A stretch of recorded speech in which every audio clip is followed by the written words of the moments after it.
Welcome to episode 3 of Senior Care Insights. I am your host, Dr. Deborah Moerland, and I would like to welcome our guests today. We have Beth Reed from Twigs. We have Erin Crawley and Diaz from Heartland Hospice, and Jane Yowsey from our corporate office at First Light Home Care. Stay tuned.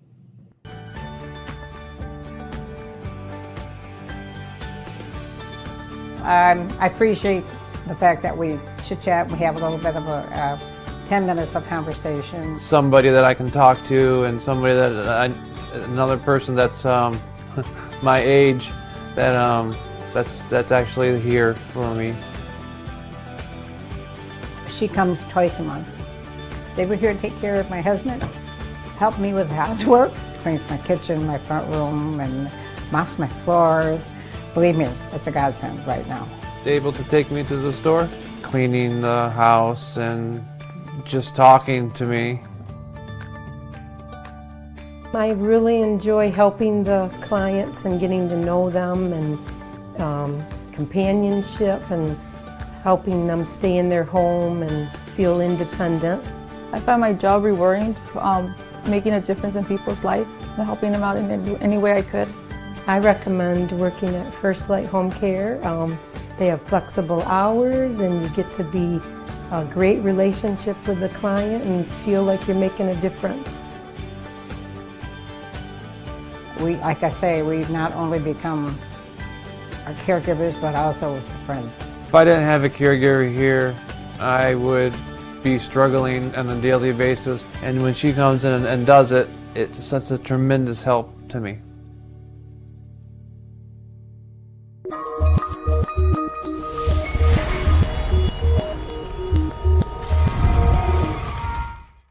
Hello, Beth. How are you doing today? Good. How are you? Great. I'd like to welcome Beth Reed from Twigs. She's the executive director, and we're going to find out a little bit more about Twigs today. So tell me a little bit about how you got started with Twigs. My mother was diagnosed with pancreatic cancer, and it was about 10 years ago now. And when she was first diagnosed, they gave her about a year to live. And so during that time that she was battling cancer, they were able to have someone come in and clean the house for her, and someone mow the lawn for my dad. My dad could take time off at work, could take to her appointments. And my mom often said during her journey, what do people do when they don't have this type of support? And so fast forward, she made it almost 3 years. But after she passed, I was kind of looking for something more meaningful to do with my career. And I was looking for services that helped cancer patients. And I didn't see anything quite like what my mom found so helpful to her during her journey. So that's what kind of preempted the idea behind Twigs. Okay, so what exactly does Twigs do, and how do you see it making an impact on people's lives? Well, we do exactly what I said, actually. We have 4 programs. We do rides to appointments, housekeeping, yard care, and errand runs. And so far, we've helped over 71 people. And it really just is that added support system that people need when they're battling cancer. So oftentimes we'll have clients that their family aren't available to give them a ride every day when they have radiation. So we step in and give them rides when they can't. And then their family knows that someone they're trusted, and they build a relationship with us. And so we become more than just a ride share service or a cleaning company. We become, people that they can rely on. And so we'll have folks that'll come in and they need 1 ride, or they'll need 15 rides, or someone needs ongoing housekeeping services, or someone just needs their windows cleaned one time. And it's just those little added everyday burdens that we lift for them that give them time back with their families and the people that they love. Okay. What areas do you service? We service Ingham and Eaton counties right now. We have partnerships with McLaren and Sparrow hospitals, and that's where we get most of our referrals from. Okay. Can you share the significance behind the name Twigs, and what does it mean to you personally? Sure. I knew when I started this organization that I wanted to pay homage to my mom, because she was really the catalyst to me doing this. And her older brother gave her the nickname Twigs in high school. It wasn't such a nice nickname. It was after the model Twiggy, and he was being an older brother. So, Twiggy, we have Piggy. But it became a term of endearment. In fact, he called her Twigs their whole lives together. And so That was my way of naming it after my mom without naming it after my mom. And then I came up with the acronym to work in grateful service, because that's exactly what we get to do every day. And that works out perfectly then, doesn't it? So I was at your fundraising breakfast a couple of weeks ago, and then it might have been a week ago, a little over a week ago. How did you get that started? And tell us a little bit about that breakfast and what goes on for our listeners, as well as what do the funds go to? So we started the breakfast 3 years ago. This was just our third annual breakfast, and it was our way of raising funds to go towards our programs. And during the breakfast, we have, stories of people we've helped. We share gratitude for our year past and what we've been able to accomplish thanks to our donors. We have a silent auction and a breakfast. It's just really a morning filled with kind of our ability to look back on the year and what we've accomplished, and thanking the people that have helped us get to where we are. All the funds raised goes towards, our programs and running the nonprofit. But, our programs, we program cost out the yard care, and the cleaning company will come in and clean for somebody. So we actually pay them a reduced cost, and they come in and do those things for us. And that way we are able to build capacity and be able to serve more folks. So that's kind of the stuff that the funding goes towards. And that's our main yearly fundraiser that we do every year. What other fundraisers are you doing?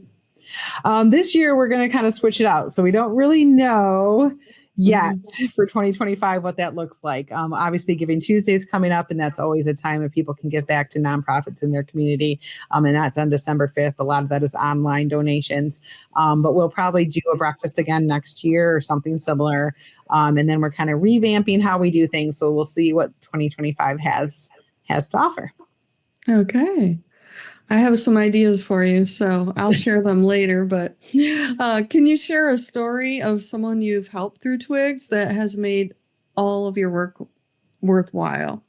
Yes. I had a client named Nancy, and her daughter, Chloe, reached out to me, got our name from the hospital, and Chloe's a young mom, 2 young kids, works full time, and her mom no longer drove, and her dad had passed, and her mom was diagnosed with esophageal cancer. And part of her treatment plan was to have radiation therapy every day, 5 days a week for 8 weeks or 7 weeks, somewhere along that line.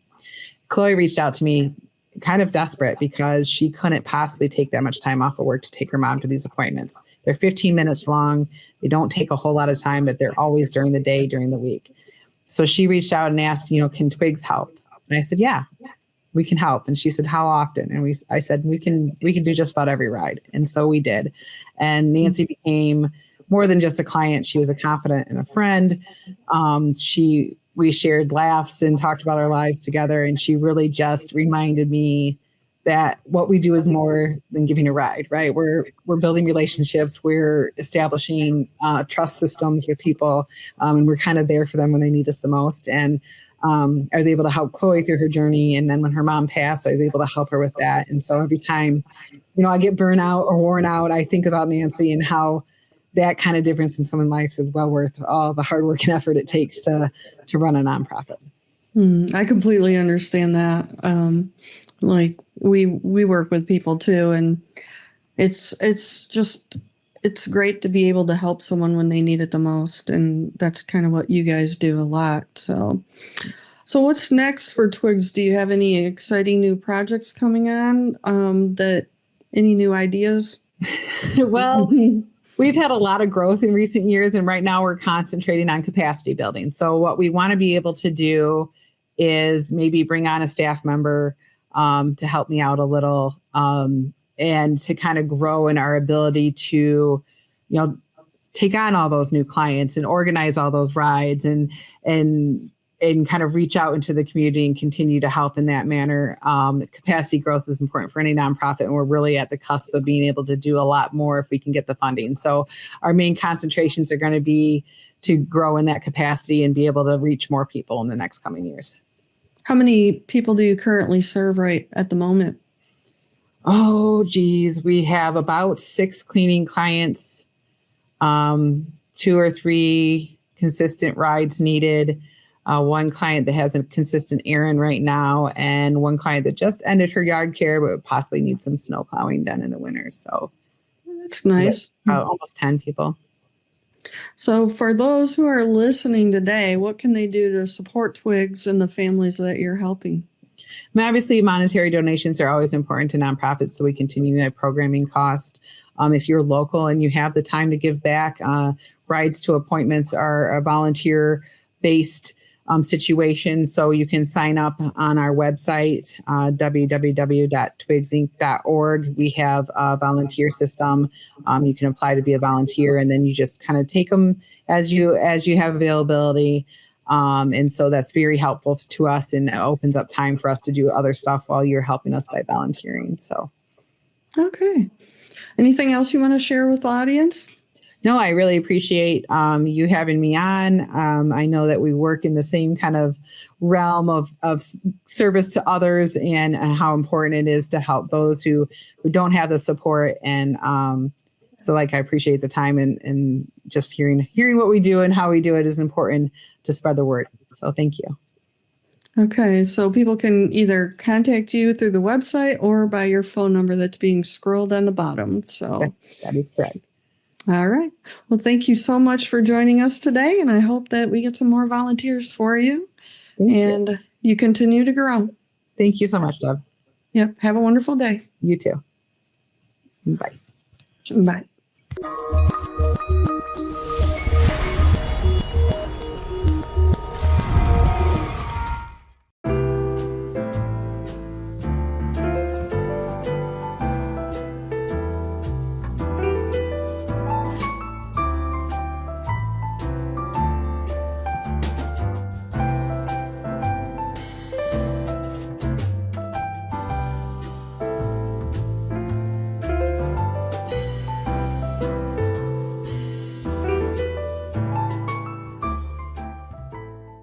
Exciting things are happening here in Delta Township.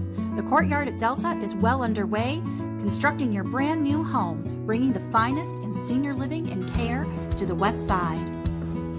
We'd love to have you join us for an appointment here at our sales center in Grand Ledge, or see you at one of the many events that we host, where we can learn more about you, your needs, and how we can best serve you and your loved ones at our new community. Call us at 517-775-6217.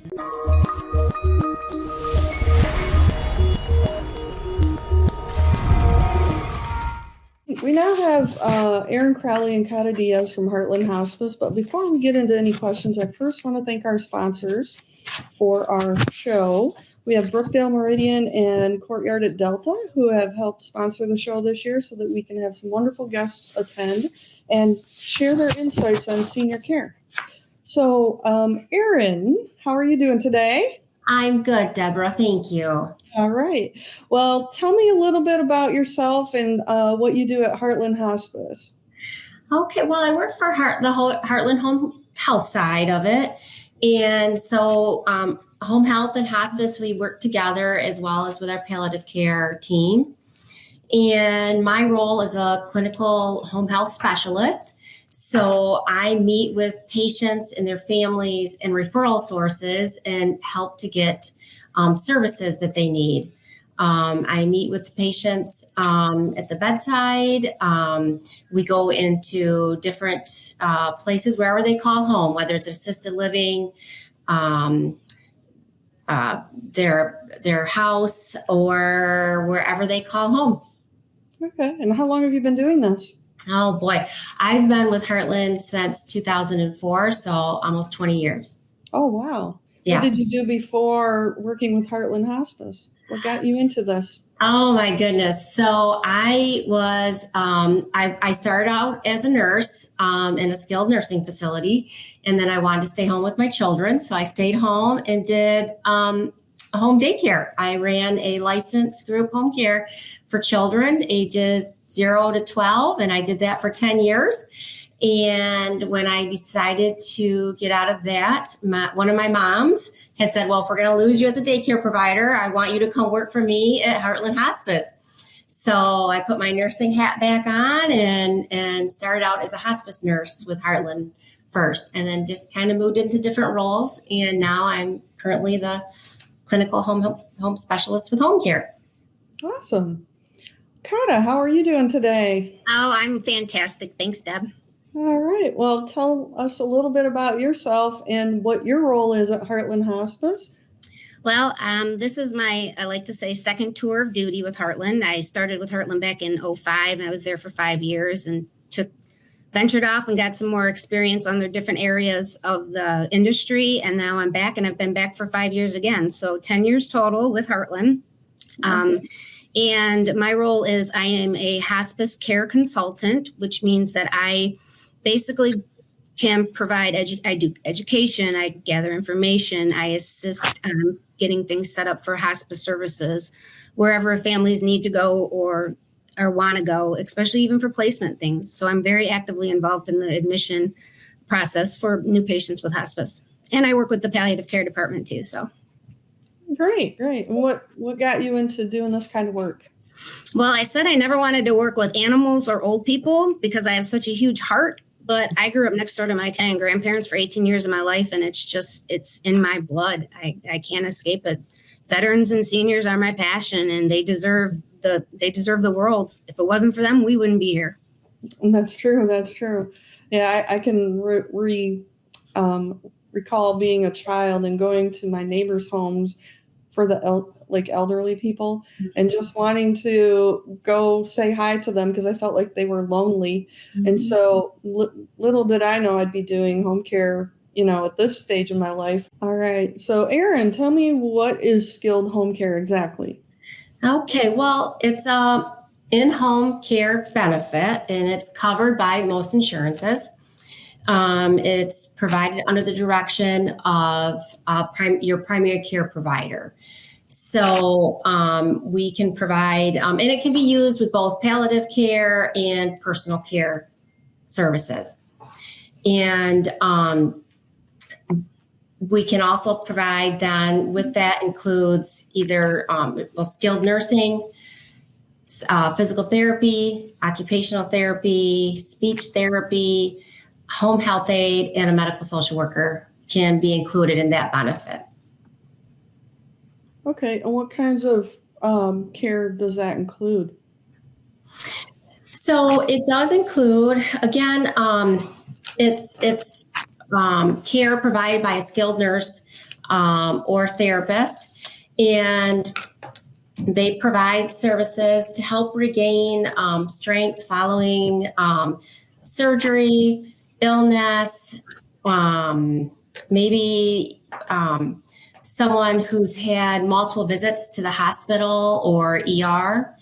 And so we get those referrals a lot of times from directly from the hospital, or maybe a patient's had a visit at a skilled rehab, and so it will come from the rehab facility, or patients can call themselves or caregivers. Okay. So Kata, what is palliative care? Well, palliative care provides an extra layer of support for the people with a life-limiting illness at any time of the illness. Whether diagnosed at stage 1 or stage 4, palliative care provides a pain and symptom management, as well as discusses goals of care and the advanced directives. Our nurse practitioner takes the time to go over advanced directives, also discuss care planning with them. Palliative care is focused on quality of life while managing the new diagnosis or a diagnosis that's been ongoing and not been managed correctly. So It's an extra layer of care on top of home care. And it's used instead of using hospice at some point, usually, correct? Not necessarily. Palliative care is kind of like a bridge. A lot of people look at it as a bridge for hospice, but palliative care in a community setting can be used for pain and symptom management of a terminal diagnosis or a chronic diagnosis. So people that are undergoing, new chemo or have dialysis problems, or so we can intervene there. And this is bring everybody together, so all on the same page. But in the institutional setting, it is used very much so as a bridge for hospice, but they are completely two separate programs. Okay, that's good to know. All right. So, Erin, what generates the need for a home care referral? So again, it's some of the things that someone who needs maybe requires a little more assistance in the home, and maybe caregivers and or physicians are noticing a decline. And so they may need a little bit, maybe some physical therapy to help with that. They also, maybe they've had a recent surgery or hospital stay. Caregivers maybe are noticing frequent falls from the patient and they don't know what's causing the falls. They may have had some new medications ordered and they need some more education on their new meds. There's some other things. Some people are dealing with chronic illnesses and maybe their symptoms are uncontrolled and they don't know how to manage them. So we like to order home care and get a skilled nurse in there and maybe work alongside palliative care.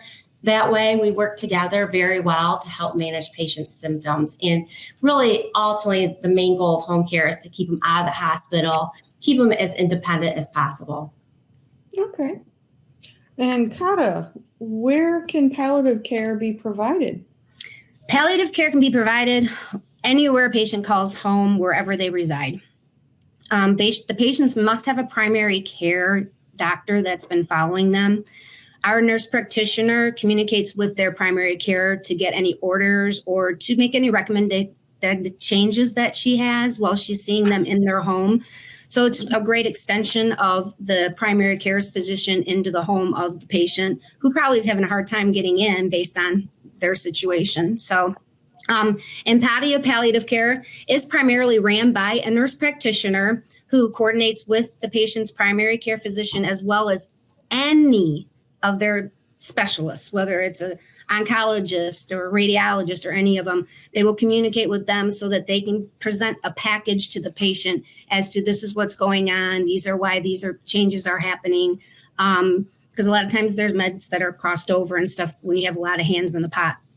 So patients, they can be seen while they're in the skilled rehab also. Sometimes that's a great layer of extra for a more chronic person when they have to go to a rehab. Our palliative care nurse practitioner can make a visit to them at the facility too, to make sure that maybe they're not in there for that reason, but they're in there for another reason. So she can kind of make sure she, again, wraps her hands around it and presents it to them as a whole. Okay. And who generally will give a referral for palliative care? Can somebody refer themselves or does it have to be a doctor? Nope, they can refer themselves because we don't have to have an actual order to go out and see the patient for palliative care because it is considered a specialty program. So anybody can refer, and then we communicate with the family and schedule a time for our nurse practitioner to come out there. And then they make the phone calls to all the doctors because we have to gather all that information from them. But it's easier if we have clinical information to go along with that referral, just because it's more, gives us more information to start going out on. Okay.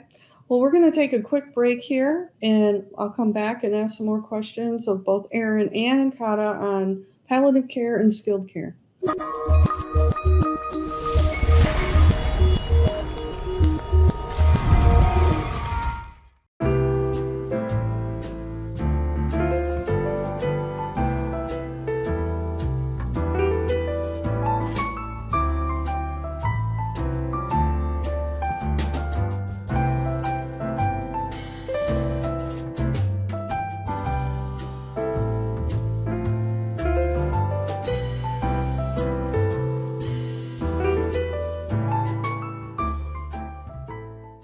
Exciting things are happening here in Delta Township. The courtyard at Delta is well underway, constructing your brand new home, bringing the finest in senior living and care to the West Side. We'd love to have you join us for an appointment here at our sales center in Grand Ledge, or see you at one of the many events that we host, where we can learn more about you, your needs, and how we can best serve you and your loved ones at our new community. Call us at 517-775-6217.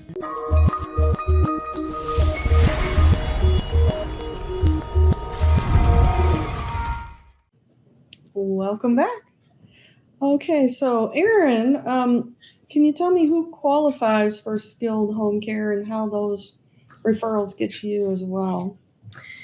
So again, the referrals can come from anywhere, whether it's the patient themselves, a caregiver, physician's office, skilled rehab, hospital. Anyone can make a referral. They do have to have a medical need that qualifies for home care, and then we obtain a doctor's order. The patient caregiver, they don't have to worry about doctor's orders. We will do that on our end, but it does have to ultimately have the approval of a physician that will follow them on home care. But the biggest thing that's a big indicator and qualifier is that they really have a hard time getting out of the house. And that's why we need to come into the home and provide that care. And again, we can provide physical therapy, skilled nursing, occupational therapy, speech therapy, and a certified nursing aide can come in as well to help assist with bathing. Bathing, setup, dressing, they can do a few things like that when they're in the home. And then also a medical social worker also can be provided to help with resources. But again, it basically boils down to the patient. It has to be hard for them to leave the home, and that's why we come in and help them. Okay. And provide that care. You also provide wound care. We do. Yes, absolutely. We have highly trained, skilled nurses that can assist with wound care. And then we work with doctors to get orders and provide wound care for them. Okay. And teach the caregivers. We're big on teaching. That's a big thing with home care, is teaching the patient and the caregiver how to manage their disease processes at home and manage things. And again, just to keep them at home. Okay. Kata, how does palliative care differ from hospice care? All right. Well, palliative care can be provided at any stage of an illness and can be combined with continued aggressive treatment, such as rehab, dialysis, chemotherapy. Palliative care can be used in combination with skilled home care or a subacute rehab. So it's focused on more of that curative along with symptom management. Hospice care is for a prognosis of 6 months or less without any curative intervention. And hospice is focused on comfort and quality of life. Patients that elect to have the hospice care on an average live 28 days longer than those with the same diagnosis that do not elect to have care. So it's different based on the diagnosis and the prognosis of the patient's disease that they are currently in as to whether it's palliative or hospice care. All hospice care is palliative care focused on comfort, quality, pain management, but not all palliative care is hospice care. That's good to know.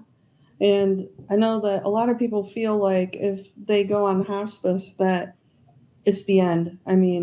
But it really, I've seen people live 2 years on hospice.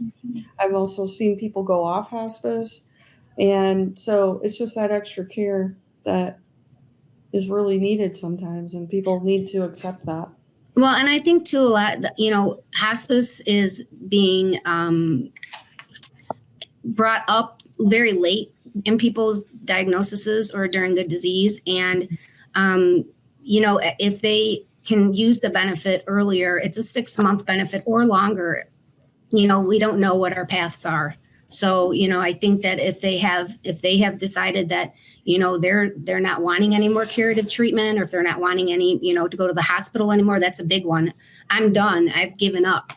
I don't want to go to the hospital anymore. Those are really good non-physical things that these people are going through. It's the emotions, and those are a lot of cues to not just the physical symptoms that they're having. Mm-hmm. So I think you said you had a community palliative program. Is that correct? Can you talk a little bit about that? Okay. Well, our community palliative program, like I said, it's run by our nurse practitioner, who also, goes underneath a medical director, a hospice medical director. But they go in and into the patient's homes. Many other programs that I know of, they have a palliative program, but they must go to an office to see the palliative nurse practitioner or to see the palliative physician. And as we know, those people that are more clinically complex have a hard enough time going to the regular doctor, let alone to see a specialist. So we bring our palliative to the home, much like we do our home care and our hospice. They go to the home and they provide care in the home. They get all the resources together, and then they work in conjunction with the home care or private duty agency, whoever's in the home, to make sure that that patient's getting the care and staying out of the hospital. Okay. And Erin, how does Heartland Home Health differentiate from other skilled home health agencies?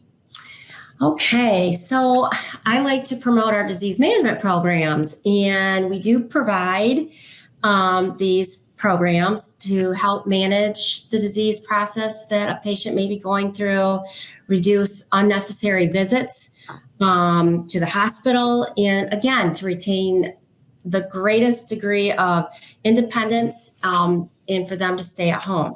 So our specialty programs include a heart program, a pulmonary program, Parkinson's disease program, a hip or knee replacement program, our orthopedic program, stroke, and diabetes. And so these programs are put together in educational booklets that we give to patients, and we work with them in the home. We go through it so it's something that they can use as a tool, and the nurse and or therapist will go in and review that book with them each week and in each visit and go over a portion of it. And then they also can keep it in the home to review and to look at and to learn from. They can read through. A lot of them will have maybe some weight logs in there so they can write down their weights and have those ready to talk to the nurse when the nurse comes in. Okay. Education is key. I always believe in that, obviously. Absolutely. And that's something that our nurses and therapists do a fantastic job and that's why they're in home care. It's the education part to families and to caregivers. It's a big part of our job. On top of the skilled care that we provide, education, it's key to what we do. Mm-hmm. I want to thank both of you for joining us today on our show. I think this is a lot of great information for our community, and again, want to thank you and our sponsors, Brookdale, Meridian, as well as Delta Courtyard. Thank you, Deborah. A lot of fun. Yeah, thank you so much. Thank you.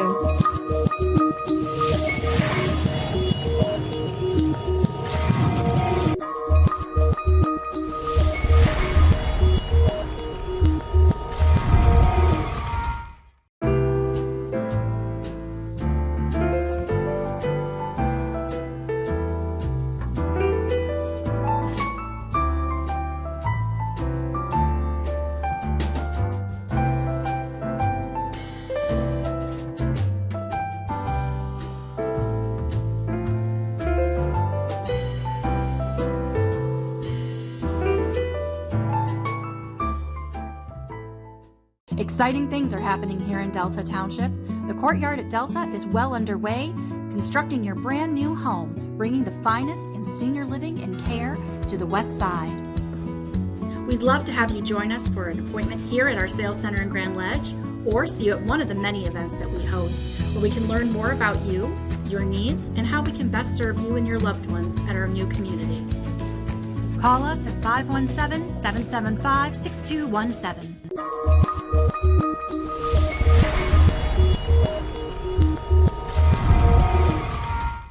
Welcome, Jane.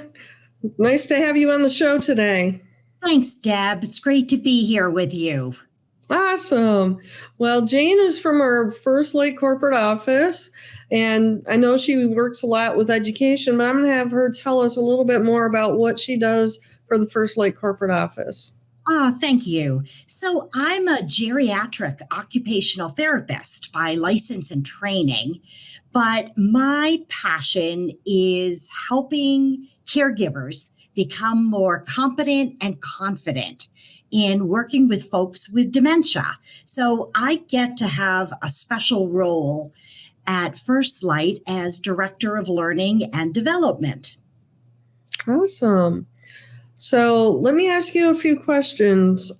What is the best care solution for aging loved ones? Would it be at home or in a facility, or what are your thoughts? That's a great question, Deb. And I know many of us with older loved ones, myself included, struggle with what is the right place for our loved one? Where can we help them to maximize what remaining abilities they have and still get the care to provide safety? So, as we think about the journey of aging, I think in terms, Deb, of sort of 3 stages. The first stage, as we notice our older loved ones struggling a bit, is how do we support them enough to be independent at home? And so some of the things that we have to think about at this point is, are they taking their medication on time and as prescribed? Are they getting nutritious meals? Are they safe to drive? And if they aren't, how can we support them? And that's what I love about First Light, because we have just the trained caregiving teams to be able to support what a normal day of thriving is for a senior in their own home. That independent phase transitions to the next phase. And that's really where we see more safety concerns. So it's at this point, Deb, that we have to really consider, do we increase the amount of help that they need in the day? So for instance, are they safe walking, or do they need a companion to walk around the home or take them out? We have to think about, how do we prevent falls? How do we support judgment and decision making in their day? That's really the safety issues. And when we think about that, how can we adapt the home? More grab bars, maybe a shower bench or chair. We'll look at, in terms of any throw rugs that need to come up off the floor, or extension cords that could be trip hazards. How do we increase light in the home? So we've gone from maximizing independence and then considering safety concerns. As that aging process continues, decline is expected. And that's when we have to really make some decisions. And those decisions are sort of that third phase. How can we support comfort? How can we maximize comfort for our loved ones as they're aging? How do we manage pain?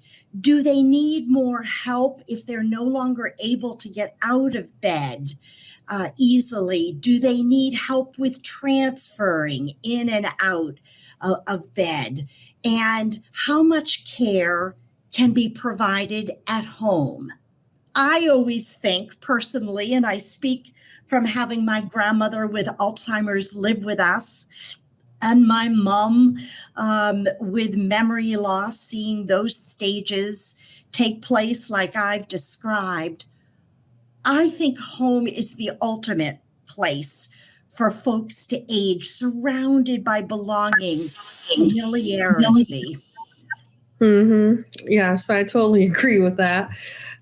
Just because I see people thrive when they're at home, and they tend to decline a little quicker sometimes when they're not in their own environment. So, but how can families better plan for continued changes ahead of them?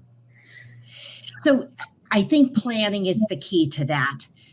We have to anticipate that change is inevitable. The aging process includes change.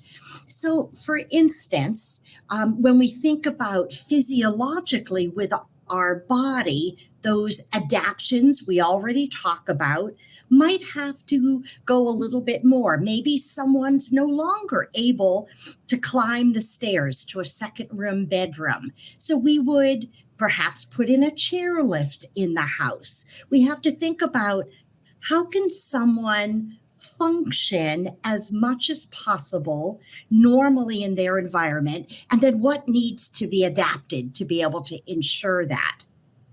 At the point, and this happens as well cognitively, we have to think about how much cueing, how many reminders, to help someone stay on task with the day and do meaningful, person-centric, we call it, engagement in what they love to do, whether it's gardening or whether it's crafts or whether it's walking in the park. We'll have to increase the amount of assistance.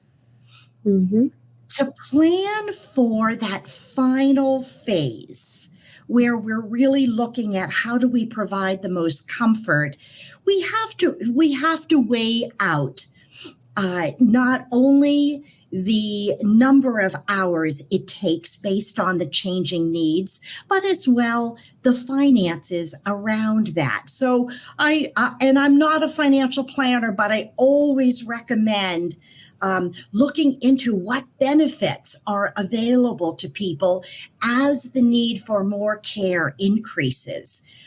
For instance, a veteran may have some unique benefits that they can use to help support them at staying at home as much as possible. But in addition to that, perhaps long-term care insurance. I have a dear friend who's 96 and still living at home with the help of a caregiver, and that is because of great planning with long-term care insurance. What we don't want to do is wait till a trauma occurs. That's not the good time to begin to plan. And what I mean by that is a fall may occur, a change of condition, something sudden and acute, whether it's an infection, whether it's an injury, whether it's a heart attack. All of those things can happen, right, during the aging process. And we want to have in our minds what the plan is going to be as a family coming together and actually writing out, here's the choices that mom or dad, grandma and grandpa really have decided. So maybe visiting a facility or maybe a day center that could help support meaningful engagement, interviewing home care companies, knowing who we're going to call when that plan has to be put into place. That's a good idea. Too many people do wait till the last minute, and then they make decisions that, are too quick, and they don't look at all their options. In fact, they probably don't even know all their options. Well, so, I think you're right. A dear friend of mine just got a call that her father fell. She's on her way down to Florida because he had to have immediate surgery, and now all the decisions have to be made at this point. That's very stressful for a family where if we've already thought through what happens if A, what happens if B, what happens if C, we can have plans for each of those contingencies, at least thought through, not in the trauma of the stress at the moment. Right. So what is the, what is the number one need for care? Well, I've already alluded to it. Our number one need in our country is cognitive decline, memory loss caused by dementia. Now, many people may think dementia is the same as Alzheimer's. So let me just clarify a little bit there. When we talk about dementia, we talk about sort of an umbrella term, a term that indicates a group of symptoms. So we talk about what we've already said, memory loss, but that memory loss causes a change in our ability to function normally. We might see medications being missed. We might see meals being skipped. We might see hygiene decline. All of those are symptomatic of changes in the brain we call dementia.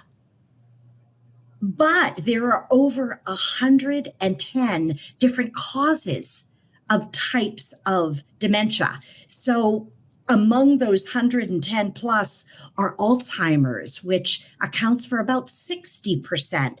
But there's also frontal temporal dementia, vascular dementia, Lewy body dementia, you might have heard in the news recently. And then there's many, many more beyond that. And we're uncovering some of the causes of different changes in the brain, these symptoms called dementia.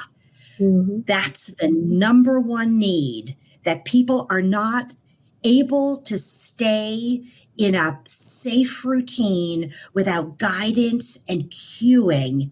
That is what we label companion care, someone to come alongside them, some to help give verbal reminders or initiate a sequence in terms of grooming, hygiene, brushing teeth, getting dressed, someone there to oversee that they are safer and as well thriving in the home environment.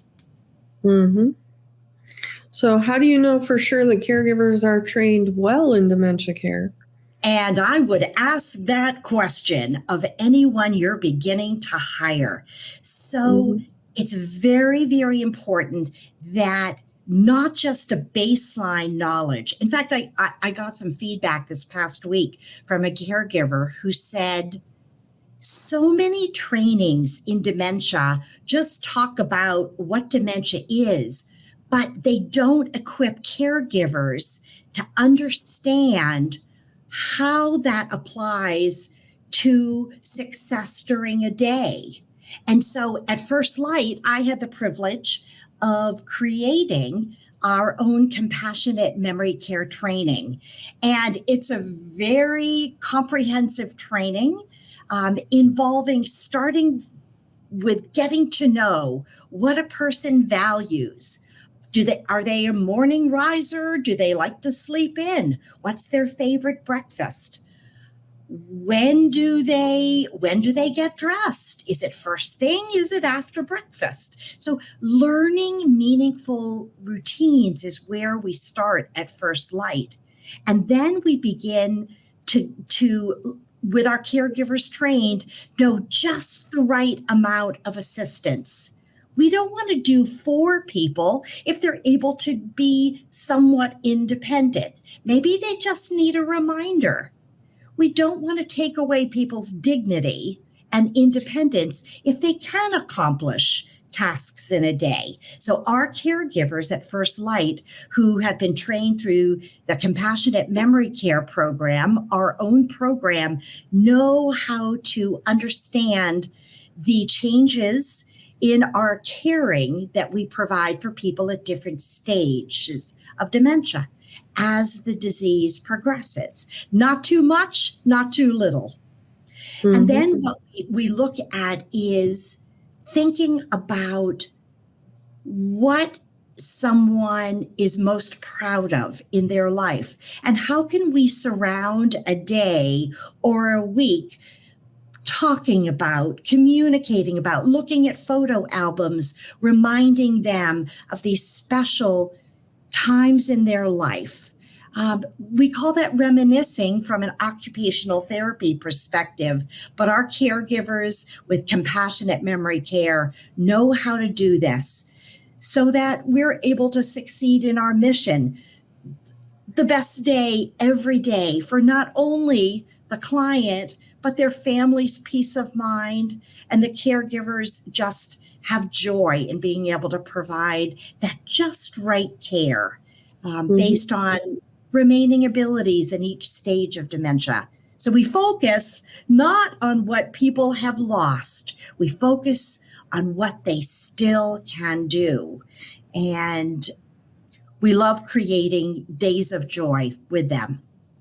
Yes. I'm in the process of doing that training myself. So our caregivers will all be trained very, very soon. So, well, thank you so much for joining us on our show today. I really appreciate all the information you provided. And thanks again. Have a great day. It's my pleasure. Thanks, Deb.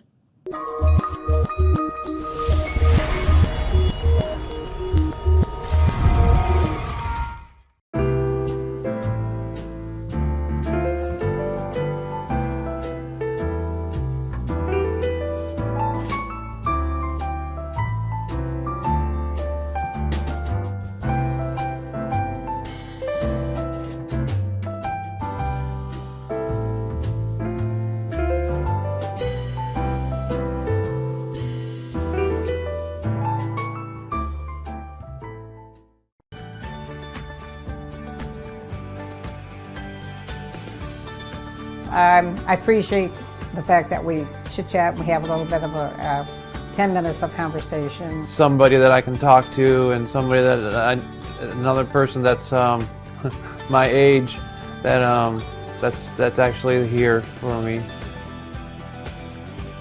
She comes twice a month.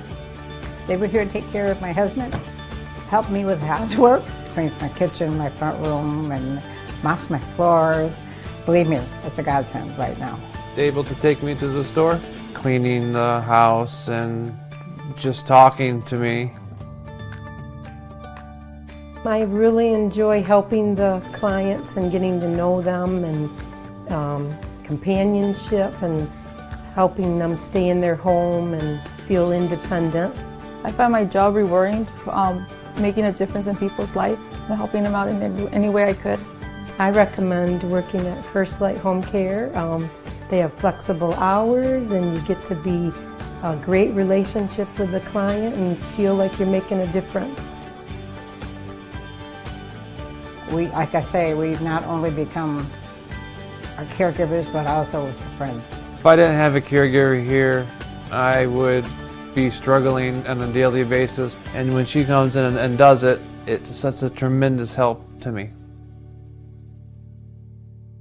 Exciting things are happening here in Delta Township.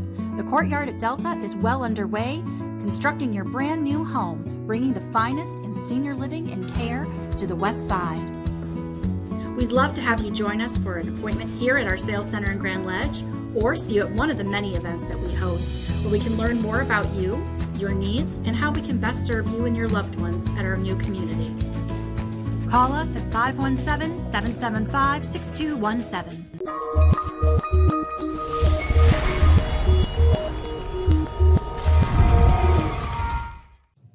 Thank you for joining us on Senior Care Insights. I hope you enjoyed the show. We have more exciting guests in 2 weeks. Have a wonderful day.